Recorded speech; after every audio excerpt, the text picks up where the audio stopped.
So, I believe we are live at this point.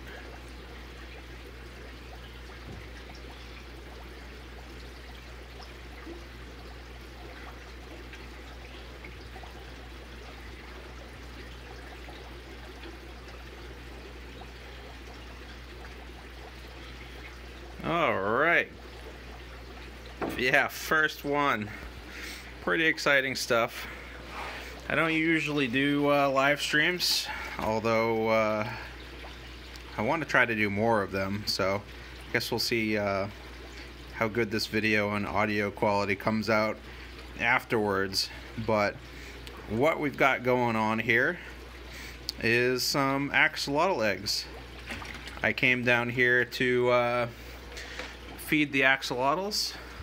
They're down here in this 50-gallon Rubbermaid stock tank without a heater.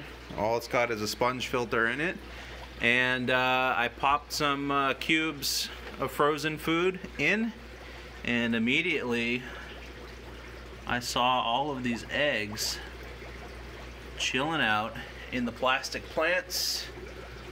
There's some on the driftwood, and there's even some over there on the side wall of the stock tank. Merry Christmas to you guys as well.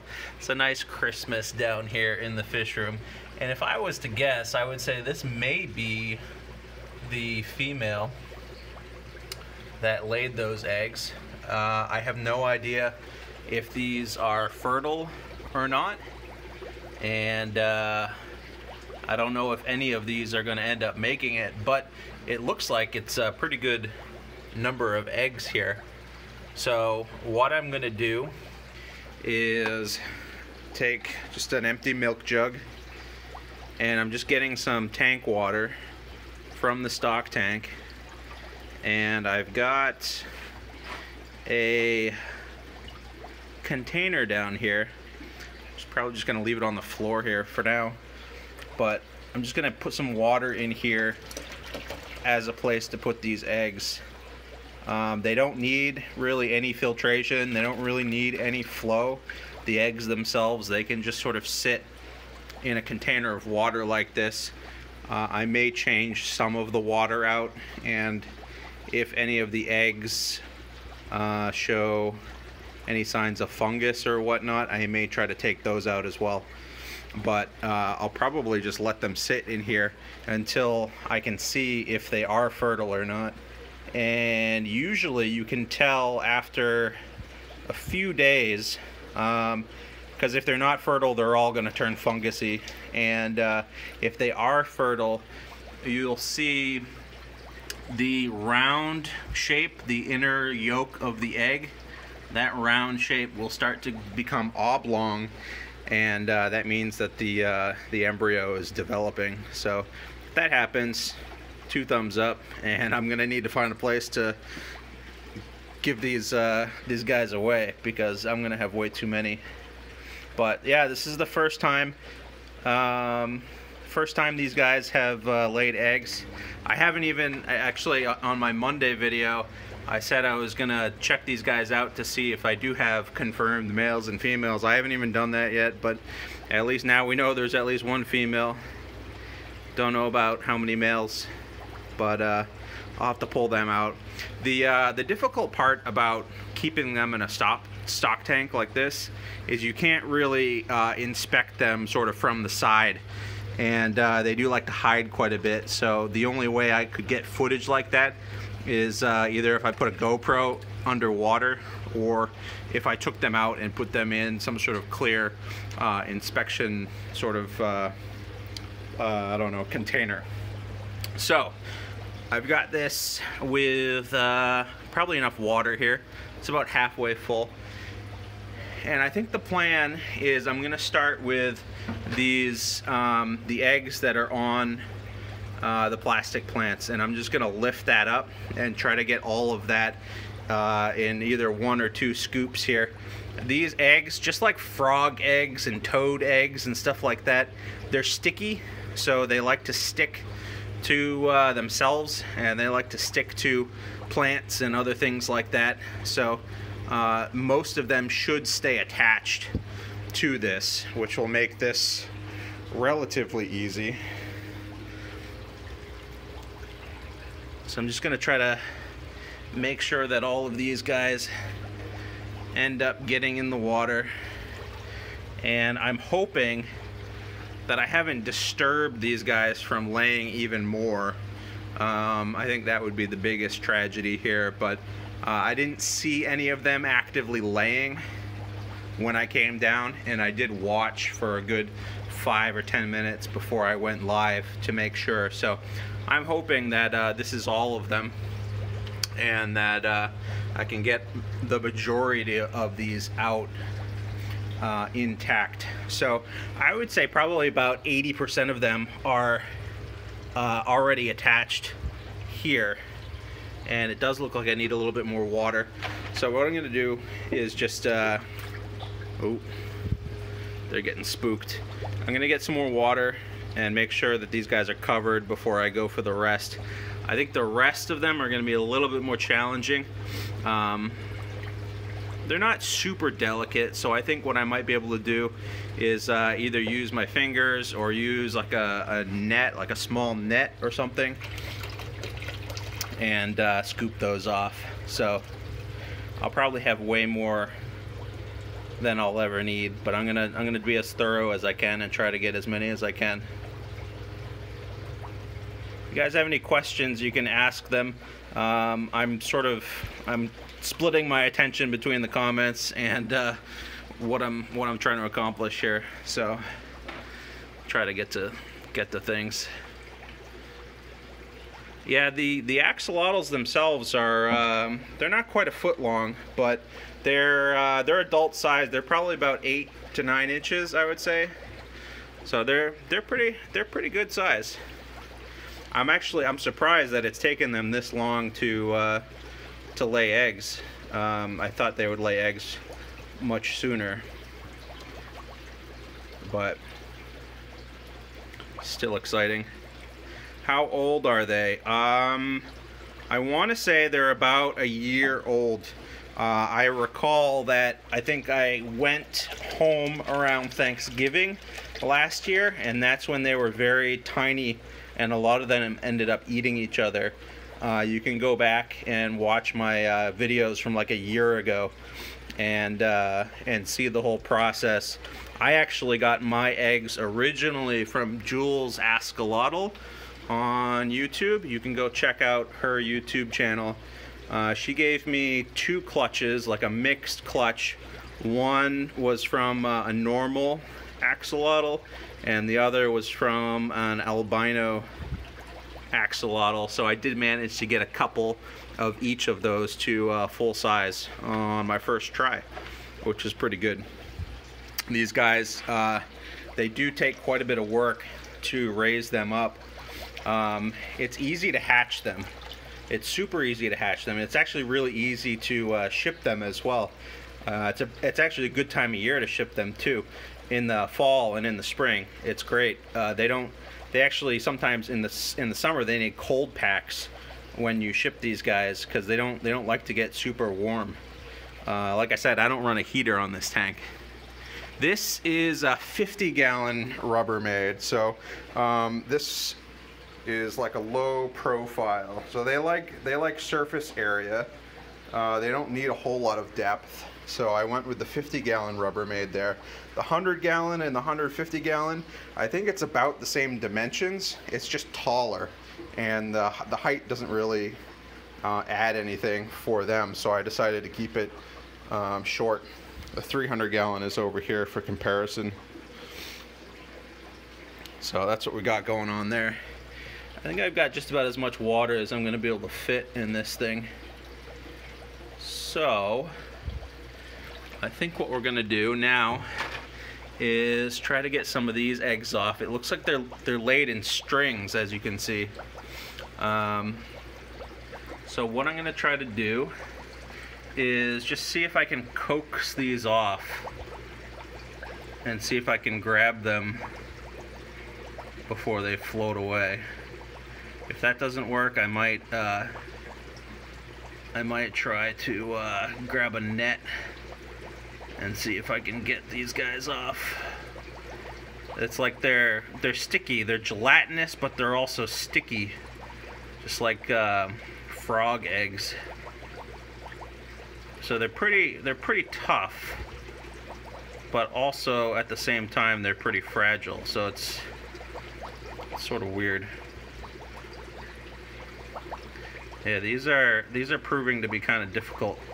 I'm trying to pinch like behind the egg, like I'm trying to squeeze against the driftwood and not against the egg to see if I can coax these things off. And as you can see, they're definitely sticking to themselves, which is good. So hopefully, as long as I can get enough of the stickiness off of the driftwood, hopefully I can just get all of these off in one go. Plastic spatula. Yeah, that might work. Look at those. It's crazy, huh? It's just like frog eggs.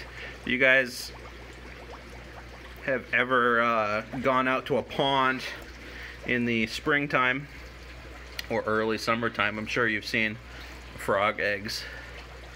And it's just like that, but smaller. Alright, that worked out pretty well. I'm wondering, I'm going to try these now, because this looks like a pretty good clump, and it's plastic, so hopefully they don't attach quite as well to the plastic. We'll see if we can get those off. Turkey baster. Yeah, that turkey baster is probably my next step. You can see there's a few like on the bottom. I'm assuming those didn't attach well to anything. And what I'll try to do at the end is use a turkey baster and see if I can get like any of the stragglers that just aren't attached to anything and get them off. But that actually, it worked fairly well on that driftwood. So I'll see if I can do the same thing here. And again, I'm just trying to be as gentle as possible because I don't want to damage these. But it's a very strange consistency.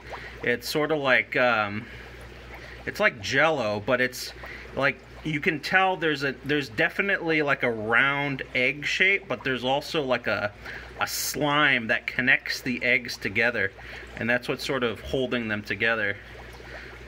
So I'm wondering if I can get that slime off, but not damage the eggs.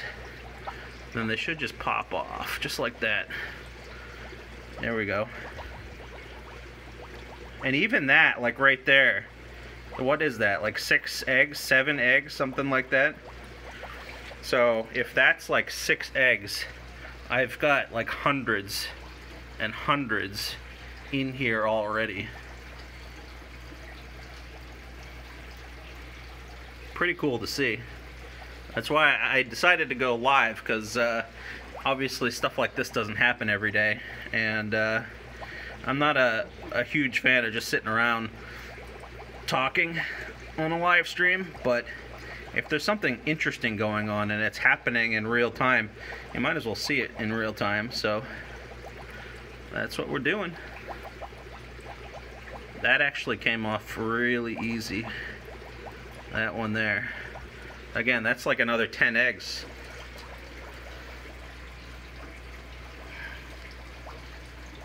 Look at that. So what I'll probably do is leave all of these attached to the plastic plants. I don't see any harm in leaving them attached to the plastic plants. I think it would be a lot more difficult to try to remove them from the plastic plants. If they were like live plants, it might be a little bit easier, but I'm just going to leave it like that, and hopefully as they start to hatch, I can just pull the plastic plants and the like the empty Jello shells out and just leave them all on the bottom. And as they hatch, yeah, that's probably going to be my opportunity to take a turkey baster and just suck them up, because they're so small when they first hatch. You can just suck them up with a turkey baster without hurting them and transfer them. You see that slime that sort of like connects them, and this is it's making it a lot easier than I thought it would be. Yes, you do need to feed these guys live baby brine shrimp when they hatch. It's a total pain in the neck, but when these guys hatch, they have a little bit of a yolk sac left on them, so they'll do okay for like a day maybe or two, but after that they only hunt by eyesight and by movement in front of them, and they're so super tiny that the only thing you can give them is baby brine shrimp. That's really it. All of those like golden pearls and like fry foods that are powder, none of that works because it's not moving. It needs to be alive and moving in front of their face in order for them to eat it, and that's really all they'll eat. So with a clutch this size, like I'm gonna be hatching brine shrimp every single day.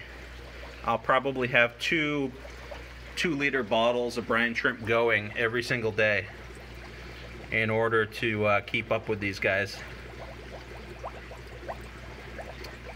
And unfortunately, as these guys start to grow, they are super cannibalistic. Again, just like frogs.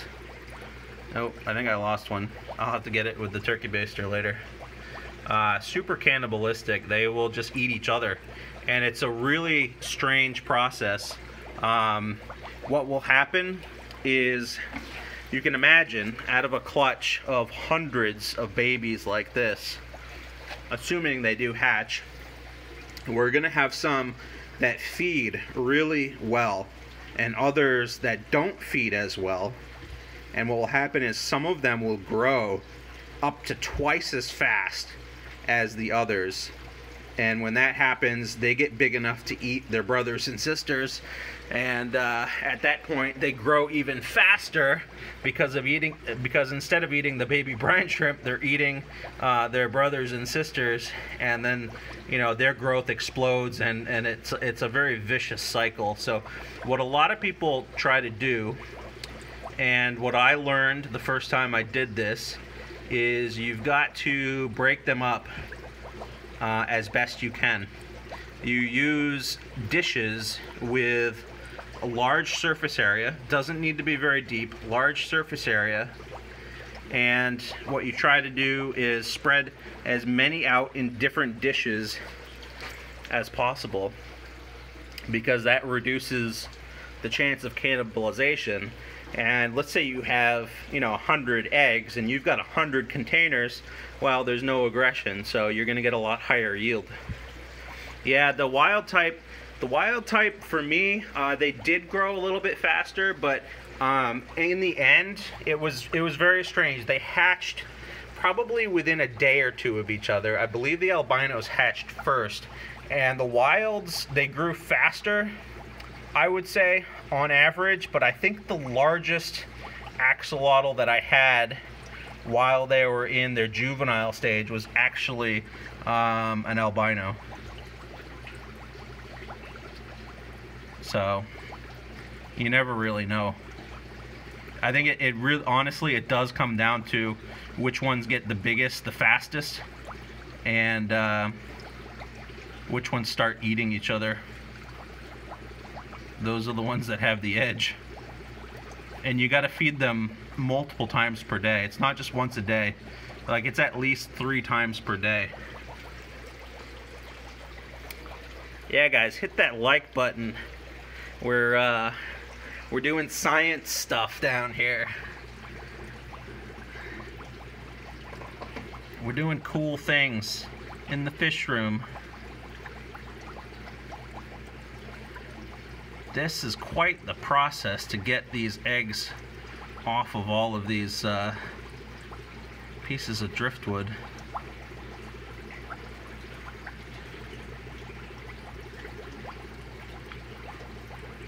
Sometimes they come off easy, and other times it's just like, it's so difficult. So I'm trying my hardest not to damage them. If you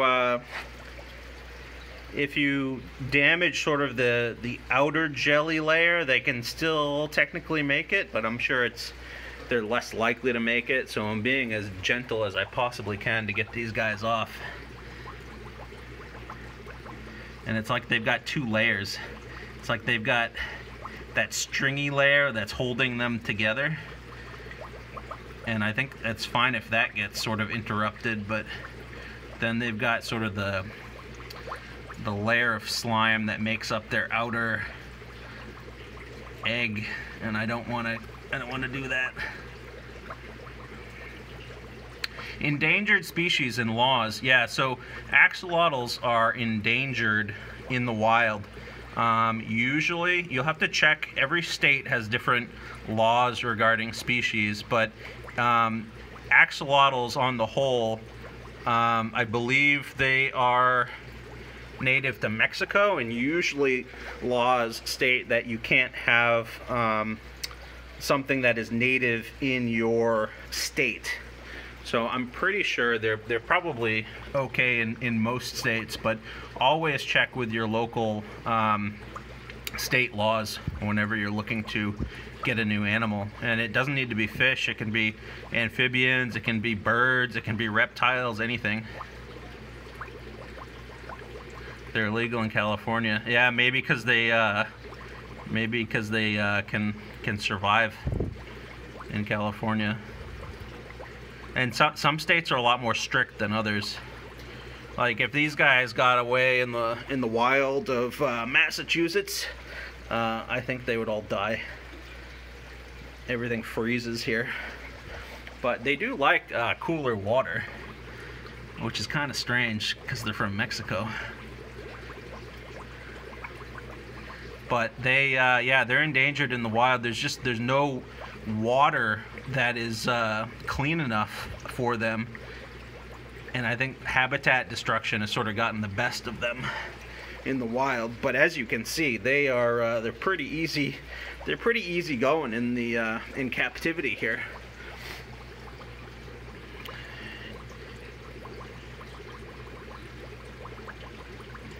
Yeah, these guys are very sensitive. It's an interesting species because it's essentially a salamander that doesn't go through its full metamorphosis, so it sort of stays in its juvenile stage into adulthood. So it never loses its gills, so it just stays underwater full time. But as you can see here, I mean, we've got 5 of them in here, and 2 of them obviously did the deed, and now we've got hundreds and hundreds of eggs. And as long as we split these guys up, they should, and as long as they're fertilized, we should get quite a few from them. So I'm sort of interested to see if they actually are fertilized and what becomes of them. So I think that's the majority of them. What I will do is probably poke around here with a turkey baster and see if I can get a few stragglers on the bottom, just to see if I can get every single one of them. But what I'll do is bring you guys over here real quick, and you can see my brine shrimp hatchery. This is going to be critical to the success of hatching these guys and keeping them alive, because to be honest, this is how much it takes in order to properly feed them. If you guys haven't seen videos on this, I've done videos on the construction of this, but essentially what we've got here is a 2-liter bottle with the bottom cut off, and the top is attached to a cyclone tube, like the science experiment type cyclone tube that you're supposed to attach 2 bottles and put glitter in it and whatever. What I did was I took some Teflon tape and I wrapped the threads so that I created a watertight seal between the top of this bottle and the top of this, which is a 2-liter preform. And when companies like Coca-Cola and Pepsi when they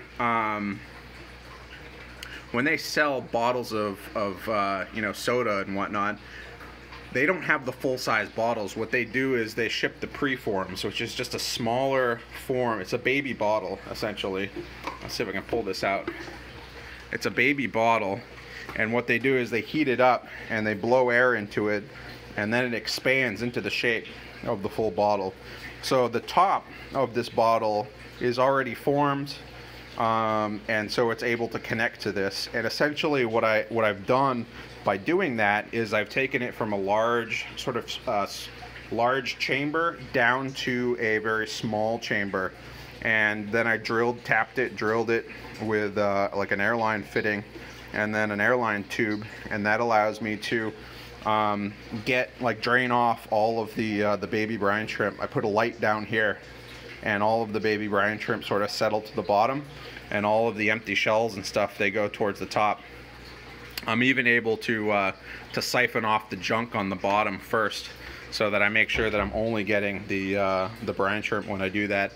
But this is the system. So I've got 5 of these guys set up, and what I'll do is I'll start eggs in this one, and then the next day I'll start eggs in this one, and every day I'll start eggs in a new bottle.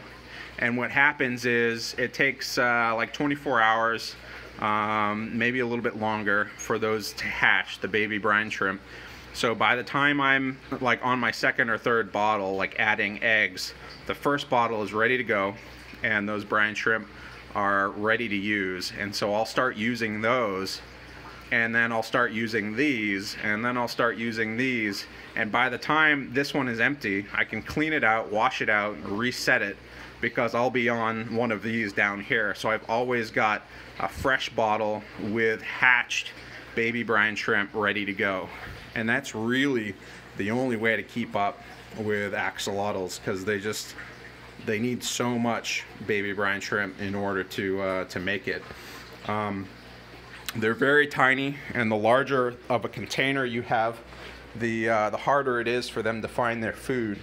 So you've got to do quite a bit to keep them fed.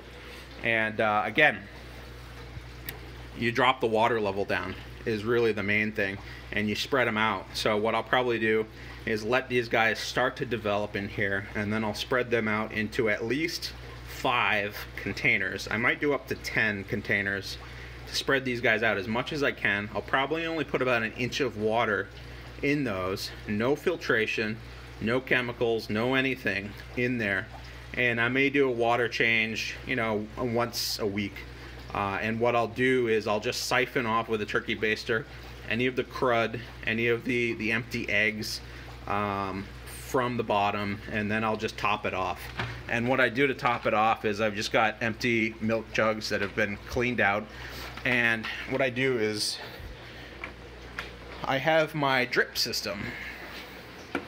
So we want clean water.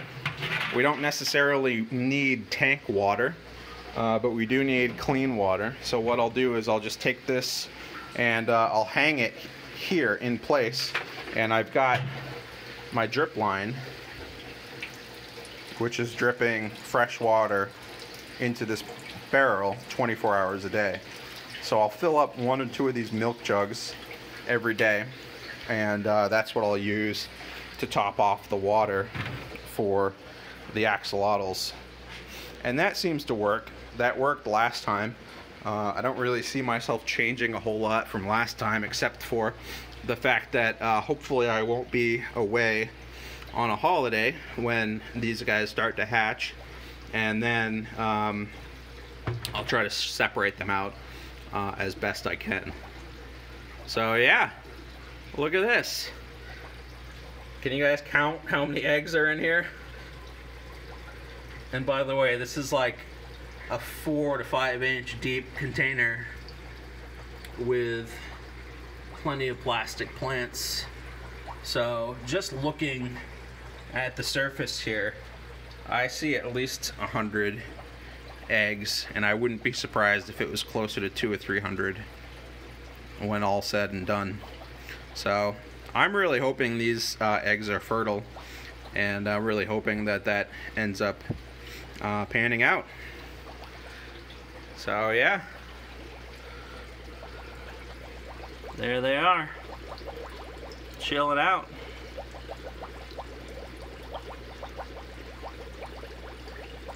Big fatties. These guys eat. If you guys didn't know, axolotls eat a ton of food.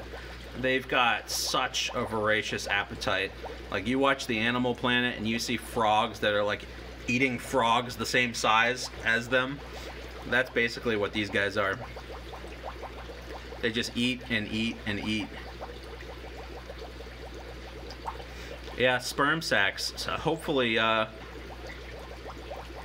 that did happen, and hopefully the female knew what she was doing, and we've got some fertile eggs here. That would be amazing.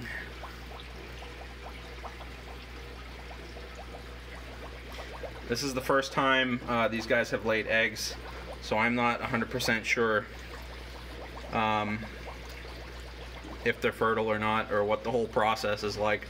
I'm learning with you guys as we watch it live, so it's pretty cool to see. But we've got one albino here. We've got the tail of one of the normals there. We've got the head of one of the normals here. We got the tail of one of the normals there, and then we got another albino over here. So 5 is what we got from our first clutch, and 5 adults in this 50-gallon stock tank. I would say this is a pretty good setup for 5 axolotls. Now that they're adult size, I mean, I might be able to get away with maybe one more in here, but I don't know that I would go much higher stocking density than that. And I know a lot of people put these guys in aquariums, which is, it's fine. It's really cool to look at them in aquariums, but they don't like a high amount of light. In fact, I didn't have any light on these guys for a very long time, and I just recently put this little LED light over the top. They've got plenty of shadows along the edges and underneath the driftwood, so I'm not too concerned about it, but they don't like a whole lot of light. They've got very weak eyes, and they're very sensitive to light. So putting them in a glass aquarium in a brightly lit room with a aquarium light over the top that's meant for growing plants is a bad idea. It'll stress them out. But they seem to be doing pretty good in here if they're laying eggs, so it's nice to see. I'm excited to see how it works out. They are very cool. Most people keep them in a species only tank, and you really have to keep them with other axolotls of the same size, or just, you know, by themselves, because if they're in with fish, there's problems. The fish can sort of nip at their gills, which would be bad, and the axolotls will eat the fish if they get in front of their mouth. So that's sort of the risk you take there. And I guess there's some infections and things that can occur, you know, transfer between the fish to the axolotls, and these guys are really difficult to medicate because they don't have scales. So you try to keep them as isolated as you can, and they usually do pretty well. So we just got 5 of them in here, and they like it. Here's the bloodworms that I put in there earlier. Let's see if I can get let's get a turkey baster, and I'll pick up those bloodworms. I like the frozen foods because I feel like the frozen foods are fairly nutritious, and they still have some smell left to them. And the only other thing besides like seeing food is smelling food for these guys. So at least with the frozen foods, they will they'll sniff around and find it.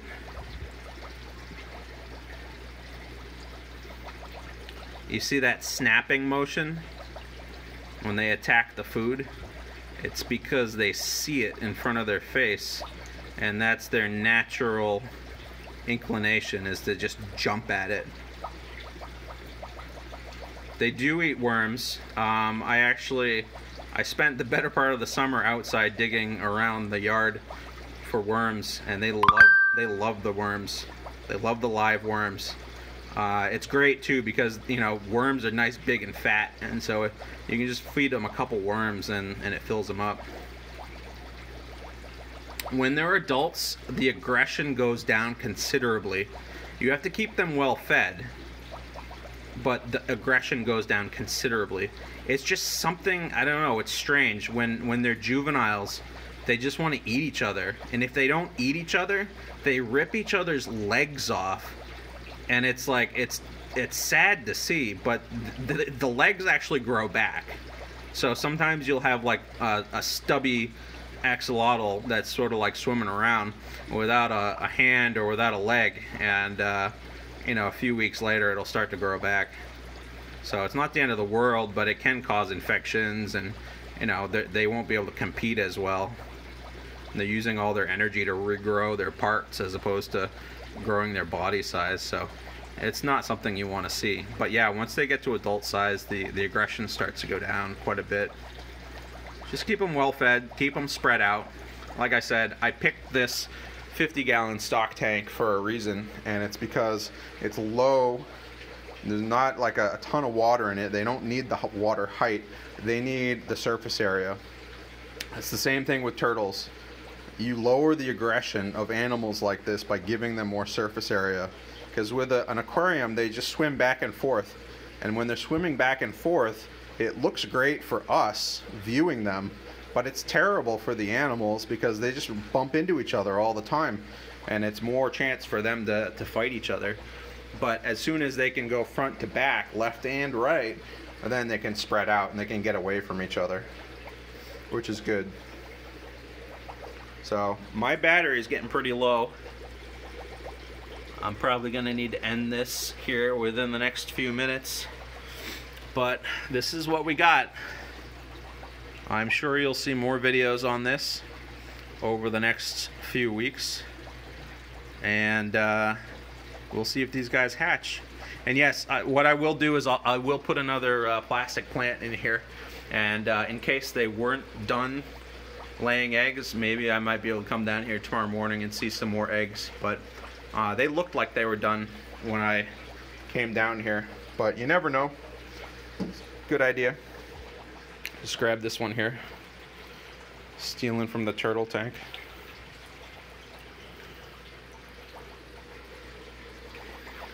So I'll try to do more videos like this. I do want to do more live streams. Again, I just don't want to sit down in front of a computer chair and talk endlessly about aquariums. I'd rather show you guys interesting stuff. So I thought this was interesting. Hope you guys enjoyed, and I'll see you guys later.